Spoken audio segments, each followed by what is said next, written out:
It's a pleasure to have you here, Charlotte. So please welcome Charlotte Yde from Denmark.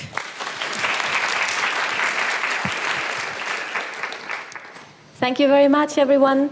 I'm very happy to be here. And thank you, Birgitta, for inviting me. I think you have invited me, but in a way you've also invited the cancer patients that I talk to. So in a way their voices are with me when I will tell you something about what they told me in a minute. First I want to tell you a little bit about myself. Because I did the qualitative research, and here you always consider to think about who is the researcher. So as you told me, my background is that I am a homeopath. I work in Denmark. I run a clinic in the city where I live. It's in Odense. It's the town where Hans Christian Andersen was born. And I also go to Copenhagen once a week. I was actually studying it at Westminster University of Westminster in London, and I came back in 2002. So when Stephen told you yesterday about all he did and all what his friends did, and probably your friends' acquaintances, to building up this amazing project about homeopathy courses in London and also Jutland later on, I was one to be lucky to go there and learn a lot from that fantastic place.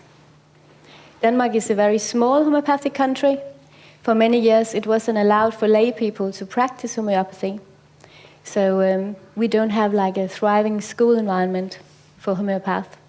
So I went there with my family, and when I came back I felt I could practice on safe grounds because I was taught so very well. Before I knew about homeopathy as well, I studied at a naturopathic school, and about 1 year also at another homeopathic school. But actually I was trained as an electrician, believe it or not.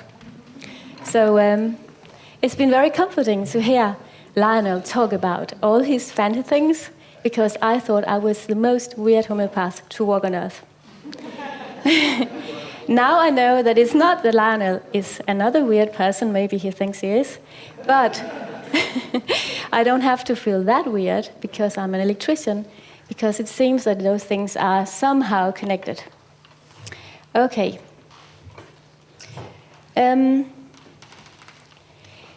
My thesis, which I want to talk about now, was a part of the master's study, as you talked about, Birgitta. So I was there with Jean. Jean was my supervisor. Thank you very much, Jean. You were patient with me. I was an awful student. I never did anything in time about my thesis. At that time, I was doing too many other things. So Jean was very, very patient with me. And I can only recommend her as a supervisor and recommend Jutland. If you ever want to study homeopathy more, go to Jutland. So, cancer patients' reasons for and experience of undergoing complementary treatment by a homeopath. That was my title. So I will talk about analysis of interviews with cancer patients. I will talk about the reasons for choosing homeopathic treatment, which was confirmed by previous studies. And I will talk about their expressions of their experience, which had some, for me, definitely interesting insights, hopefully for you too. My research problem was that very little is known about cancer patients' experience of cancer treatments. So what are the reasons for cancer patients seeking homeopathic treatments, and what is their experience undergoing this treatment? Maybe you can already spot now I was in trouble here, because there are actually two sort of questions. To deepen this understanding, a qualitative approach was needed. You know, when you do research, you always anonymize, so I'm sure you cannot recognize anyone on this picture here. The 5 interviewees were all diagnosed with cancer from their GP and oncologist, and they had seen a homeopath for the initial consultation, and also more than 3 follow-ups, and they were currently in homeopathic treatment when I talked to them. They were, of course, having conventional treatment and homeopathic treatment together if they wanted it. It was like they could choose. That's something you will hear about later, because you cannot say to cancer patients, do this or that. When they come to homeopaths, they are usually very into their own plans and programs.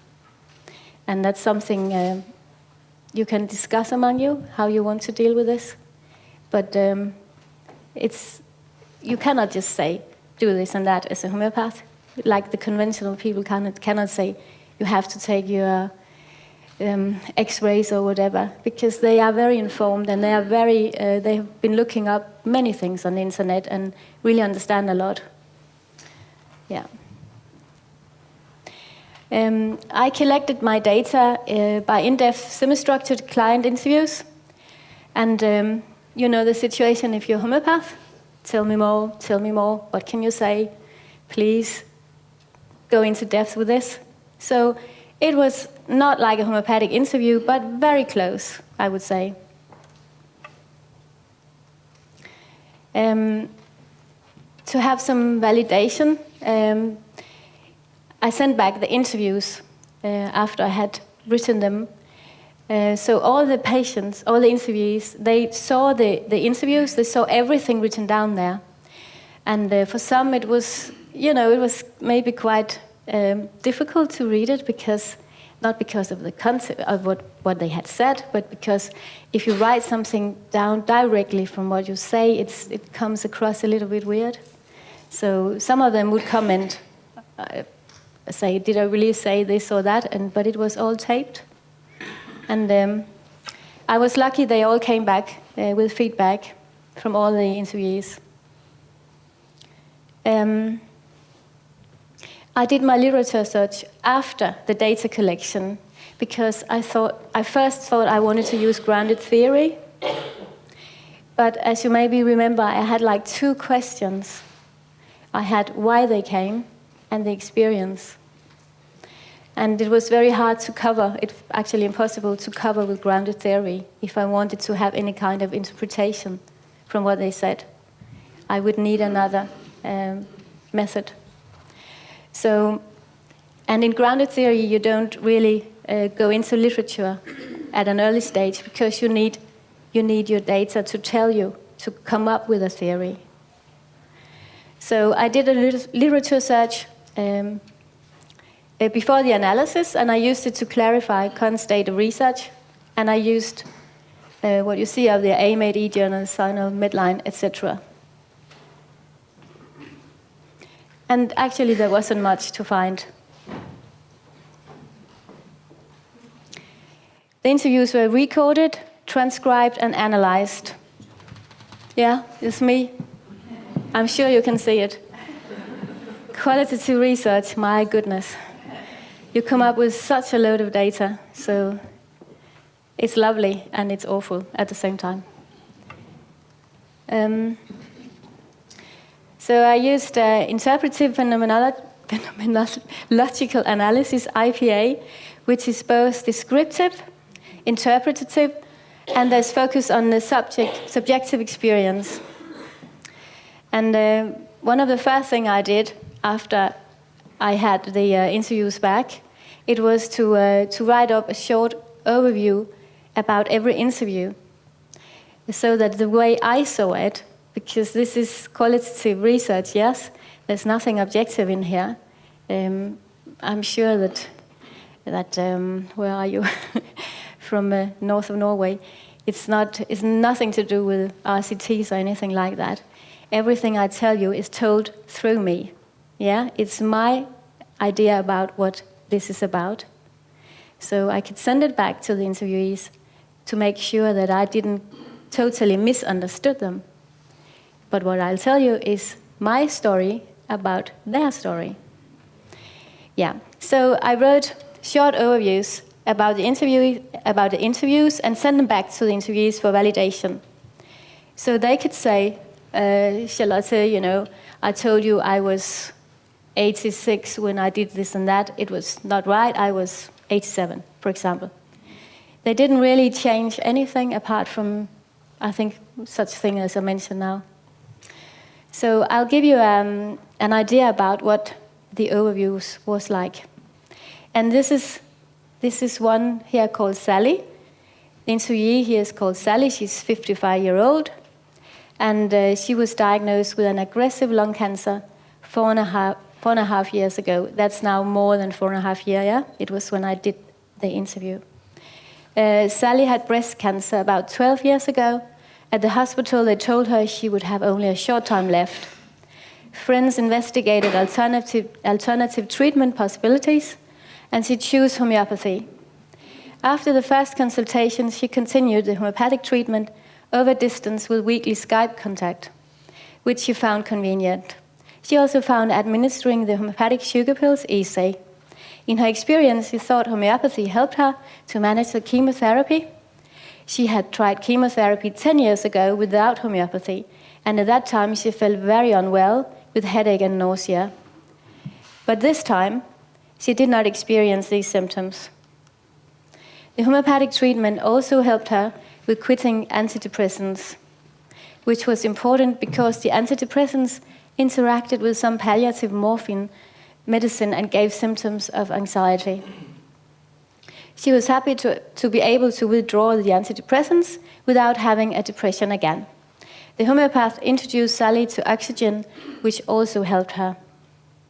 Sally experienced the contact with her homeopath being difficult at a certain time, because the homeopath was very busy, and therefore Sally decided to stop her treatment. The research interview inspired Sally to contact the homeopath again, and the homeopath explained she had suffered from stress over a period of time. In Sally's opinion, the advantage of the homeopathic approach is that the homeopath cares about the whole person, the whole physical body, and also the mental part. She found this an advantage over the conventional system. I can tell you at this time, when I talked to this lady, she was the first interviewee, I was really almost heartbroken. It was like, my God, this is not true. Because she had actually survived for quite a long time. She had been to her GP. After half a year, with trouble breathing, she could hardly hover. Red flags were up, but they were not seen by the GP. So after half a year only, she was diagnosed with this aggressive lung cancer. And the homeopath had helped her so much. And she had stopped her treatment because for some reasons, in my opinion, minor reasons. And I thought that was really, really terrible. How can you stop such a good treatment in such a situation? So it was something that I was very occupied with this incident. I'm sure Jean can confirm it. It was really something for me. But anyway, because I did a mistake in my technical procedure, the first interview with her went totally wrong. So I had to talk to her again. And then she told me that she had actually considered what she had told, how much help she's got from this homeopathic treatment. So she had decided to get in contact again with the homeopath. It's, of course, always difficult to know because we're all individuals. And you can probably imagine that I was thinking, what could the homeopath have done differently when I'm a homeopath myself? You can also think, okay, why was it such an issue for her? She's also an individual, and other of the interviewees had been seeing the same homeopath without the same reaction. So, but definitely this patient-practitioner relationship is so, so important. So that was the very first thing I learned here. There are, of course, more things, and you can have your own thoughts about this. She confirmed this overview, so what is written here is how she also sees her story. Yeah. So I went on with my interviews, and I coded every sentence, and themes came up, and they were clustered together to make categorizations. Because when you do this interview, many things will be told, And it's not necessarily everything that is covered by your thesis, or everything doesn't need to go into themes, what people say. So if a theme explained or described reasons and experience of undergoing homeopathic treatment, it was included. And these are the focus areas that came up. There were strong focus on the reason for undergoing homeopathy, of course, because it was one of the questions I asked. There was focus on the homeopathic treatment experience, and there was focus on a therapeutic relationship, as we just talked about. And there was focus on conventional treatment, a strong focus on conventional treatment as well. And then, of course, focus on fear, doubt, and hope. That makes sense in such a situation when you suffer from a life-threatening disease. Of course, it will be there. So, as I told you earlier, this qualitative research, it's an insight into the world of some Danish cancer patients' experiences. The frequency of the experience is not known from the study, so you cannot generalize it. You can use this to have an understanding of what is going on here, and you can use it to see if there's something you want to build on. So the reasons the cancer patient talked about for choosing homeopathic treatment, I tried to categorize, yeah? And they're all individual, and it's actually not the best. It's most interesting to just read the interviews, yeah? But there was reasons for... one reason to choose homeopathy was that they had some kind of experience. They had experience with homeopathy before, or there was some evidence for them that it actually worked. Evidence and experience were often mixed up. Then there were medical reasons if the treatment didn't work, and then their values: whole person, mind, body, spirit, non-toxic. 4 minutes left. I'll see if I can get it.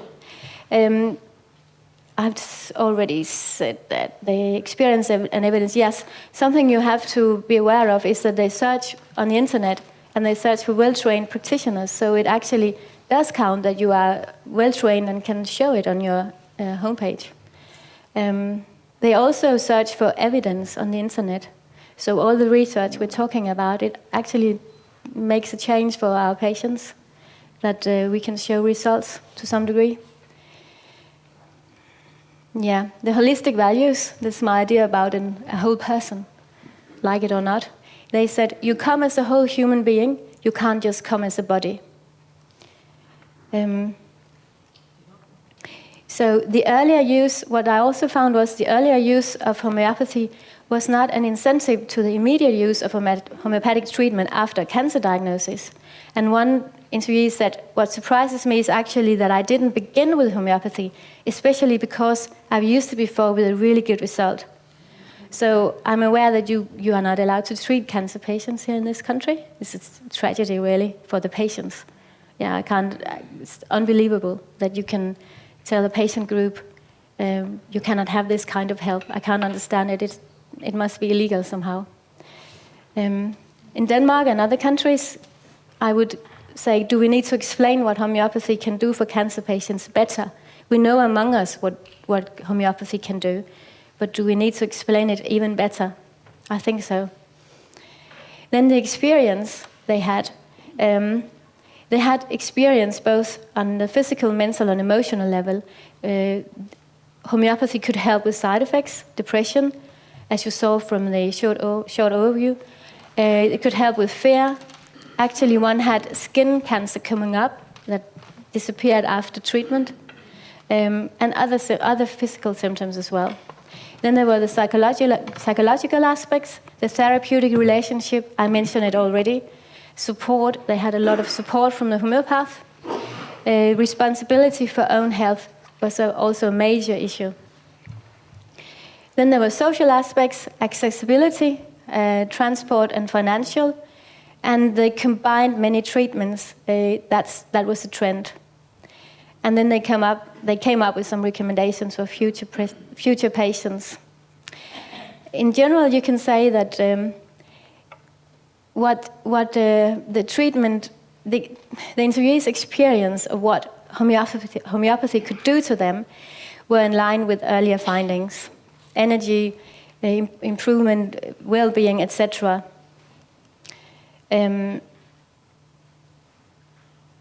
Yeah,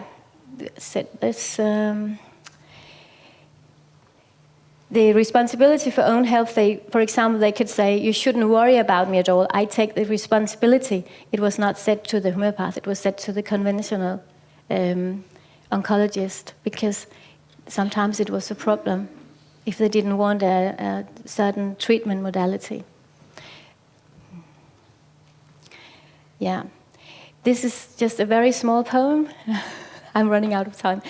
It was one of the interviews, he said, I assume that the homeopath has done something which has helped. I assume that. Now the prostate number has increased slowly. Quite recently it has reached and is now above 70. I think it's more than 72 at the latest checkup. From 1998 until now, 2011, that is after all more than 13 years, where the number hasn't increased particularly. But I assume that he has really done something. And if you analyze this, then you would believe he presumed that it has helped. But actually, this was a great doubt he tried to explain, because he was in a crisis at this time. And he's well now, luckily.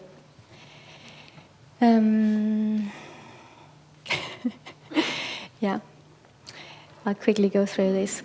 My summary is that the reason why cancer patients choose homeopathy in this study is in line with other findings. So what I told you about why they came to a homeopath is seen in many other areas, in many other countries as well, and found in other findings, other researchers. And the experience was overall positive, and they come up with many recommendations for future patients to try it. And of course, it's not so strange, is it? You would expect that, yeah? So probably you could find another group who said, we tried homeopathy, it didn't work. It's not like a randomized controlled trial here. But anyway, I think it's quite interesting that actually one dropped out in the beginning from the first interview I met, dropped out, and then after she told, I didn't really like this interaction with my practitioner, so I stopped. And then she started again, and this very same lady, she recommended it very much. She said, you should go and try it. There's something in it for you, for future cancer patients. So I think that was something quite important. Yeah? Okay. Let's see. Thank you for listening.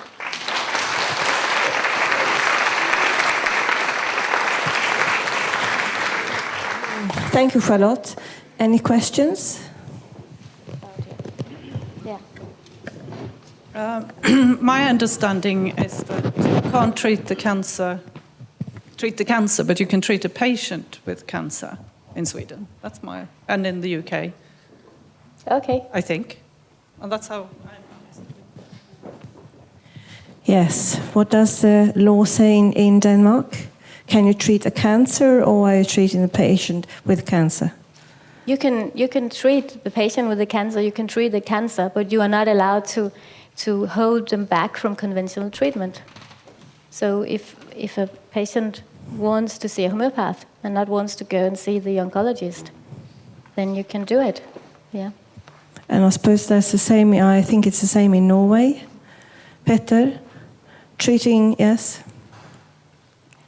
But I have to say that for those people here that I interviewed, it was not a question of choosing homeopathy or conventional treatment. They wanted to combine it. That was their issue, and their problem were major if they met people in the conventional system who said, don't do this, this will kill you, or we don't accept it. That was a huge problem. And as you could see from this overview, this lady, she had help from the homeopath to use oxygen. She suffered from lung cancer. So it's not like divided into homeopathy and conventional. It's a cooperation, how to help these people in the best way. Yeah? And sometimes the homeopath probably would say, now I think you should choose a mild chemo, because this is the best for you. I can't help you here. You will need a chemo. So it's not at all a question of dividing it up in this and that. It's a question about putting the patient in the center and see what is best, and then establish good patient-practitioner relationships and find good solutions together. Mm?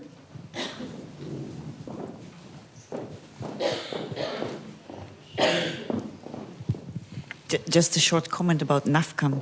We have 2 research departments. I'm heading the quantitative department, and we have another that's qualitative. Okay. NAFCAM has a very strong qualitative tradition. Part of the data Tina presented are qualitative data. We try to do a multi-methodological approach wherever we can, and Maya Verhoef is one of our researchers. Okay. Thank you. But thank you for the nice presentation. You're welcome. Thank you. Any questions?